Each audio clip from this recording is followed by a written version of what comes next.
کربلا میں نواسائے رسول فرماتے ہیں، اے ظالموں، میں تمہارے رسول کا نواسا حسین ہوں۔ آج 10 محرم کے دن دنیاوی دولت کے لیے میرے عزیز و اقارب کو شہید کر دیا، میرے عباس کے بازو کاٹ لیے، میرے علی اکبر جو شبیہ رسول تھا اس کے کلیجے میں برچھی کو مار دیا، میرے 6 ماہ کے علی اصغر پہ بھی رحم نہ کیا، اس کو بھی تیر مار کے پیاسا شہید کر دیا۔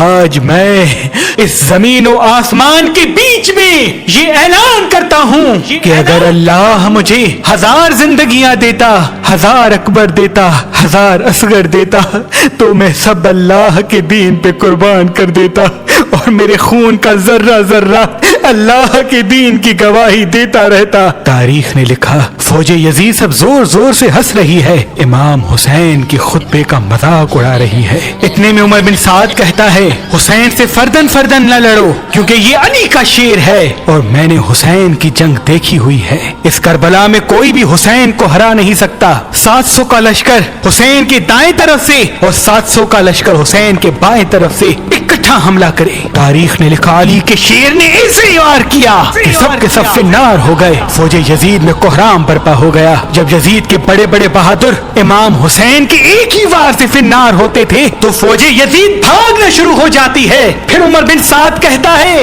اب لشکر سے حسین کو شہید کرنا ممکن نہیں، جاؤ خیموں کو آگ لگا دو۔ بس کچھ ظالم خیام کو آگ لگاتے ہیں اور کچھ ظالم امام حسین علیہ السلام سے دور جا کر دور سے تیر، نیزے اور برچھیاں پھینکتے ہیں۔ تاریخ نے لکھا، امام حسین کبھی خیام کی طرف جاتے ہیں، کبھی میدان کی طرف آتے ہیں۔ پھر عمر بن سعد کہتا ہے، جس کے ہاتھ میں جو چیز ہے وہ حسین کو مار دے۔ جس کے پاس نیزے تھے اس نے نیزے مارے، جس کے پاس تلواریں تھی وہ دور سے تلواریں مارتا رہا، جس کے پاس تیر تھے وہ امام حسین کا نشانہ لے کے تیر مارتا رہا۔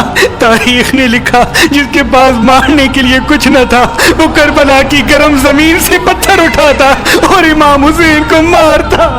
امام حسین علیہ السلام آسمان کو دیکھ کے کہتے ہیں، اے اللہ، اس 3 دن کے پیاسے رسول اللہ کے نواسے کی جنگ دیکھ۔ اتنے میں آواز غیب آتی ہے، اے حسین، تیرا اللہ تجھ سے راضی ہو گیا۔ مولا حسین ذوالفقار کو روک دیتے ہیں اور ظالم مسلسل امام حسین کو نیزے اور تیر مارتے رہتے ہیں۔ اتنی دیر میں ایک ظالم امام حسین علیہ السلام کو پیٹھ میں ایسا نیزہ مارتا ہے کہ آپ گھوڑے کی زین سے زمین پہ آ جاتے ہیں۔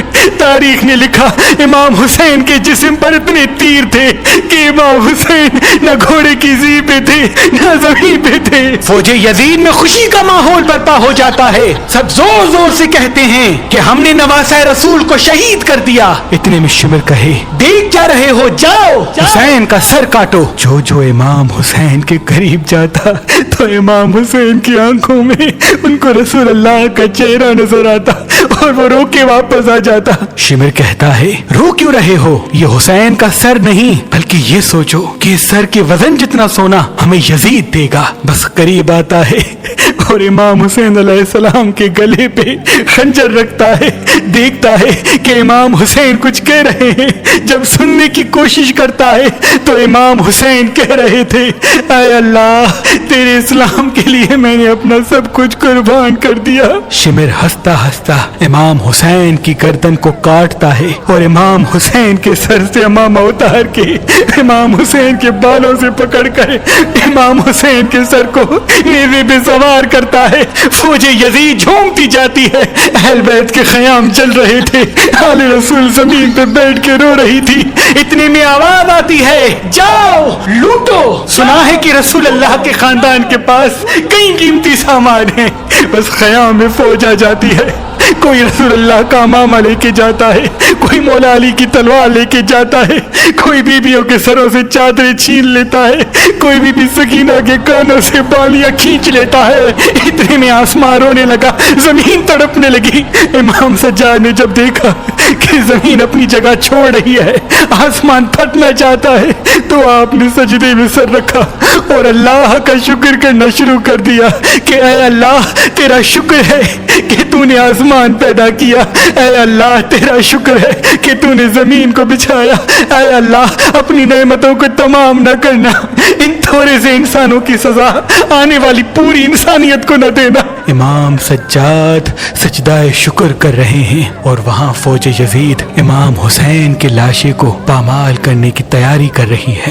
تاریخ نے لکھا کہ عرب کے گھوڑوں کی آنکھوں پر پٹی باندھ کے ان کو بھاری لوہے والے نال پہنائے گئے تاکہ امام حسین کے جسم اور ہڈیوں کو اتنا پامال کریں کہ امام حسین کے جسم کا ایک بھی ٹکڑا نہ بچے۔ سب کی لاشوں کو پامال گاہ پہ بچھایا گیا۔ کوئی کہتا ہے کہ ہم جناب عباس کی لاش پہ گھوڑے نہیں دوڑائیں گے کیونکہ ان کی والدہ ہمارے قبیلے سے ہے۔ کوئی کہتا ہے ہم علی اکبر کی لاش پہ گھوڑے نہیں دوڑائیں گے کیونکہ اس کی والدہ ہمارے قبیلے سے ہے۔ کوئی جناب جون کی لاش لے کے گیا، کوئی حبیب ابن مظاہر کی لاش لے کے گیا، کوئی جناب حر کی لاش لے کے گیا۔ تاریخ نے لکھا سب کی لاشیں ہٹنے لگی، صرف کربلا کی گرم زمین پہ امام حسین کی لاش پڑی رہی۔ نہ کوئی یہ کہتا ہے کہ یہ فاطمہ کا بیٹا ہے، نہ کوئی یہ کہتا ہے کہ یہ علی کا لال ہے، نہ کوئی یہ کہتا ہے کہ یہ رسول اللہ کا نواسا ہے۔ بس گھوڑے امام حسین کی لاش کو پامال کرنا شروع کرتے ہیں۔ تاریخ نے لکھا گھوڑوں کو اس طرح سے دوڑایا گیا کہ امام حسین کی پسلیاں ٹوٹنے لگی، امام حسین کا سینہ اور پشت ایک ساتھ ہو گئے، امام حسین کی ہڈیاں اور گوشت زمین کربلا پہ بکھرنے لگا۔ اتنے میں ایک شیر آتا ہے، وہ سپاہی شیر کی آواز سن کے بھاگ جاتے ہیں۔ بس امام حسین کی لاش کو پامال کرنے کے بعد فوج یزید جشن منا رہی تھی اور آل رسول جلے ہوئے خیام کی راکھ پر زار و قطار رو رہی تھی۔